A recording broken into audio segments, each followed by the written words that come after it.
Predstavljam vam top 5 najpopularnijih igrica za telefon u 2016. godini. Na petom mjestu stavio sam Color Switch. Igrica je veoma zarazna, igra se na dodir ekrana, možete proći samo kroz boju koji je vaša loptica u tom trenutku. Igrica ima razne nivoe, Gravity, Spin, Split i ostalo.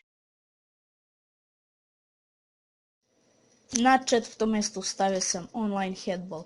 To je igrica vezana za fudbal gdje imate svog i protivničkog lika. Pokušavate dati jednom drugom golove, a imati specijalne moći. Naravno možete menjati i kupovati stvari za svog lika, igricu možete igrati online ili offline. Na trećem mjestu stavio sam Clash of Clans. To je igra smještena u srednjem veku. Igrač ima pogled ptičje perspektive. Igrač ima ulogu božanstva koje likovi igre slepo slušaju i izvršavaju njegove naredbe.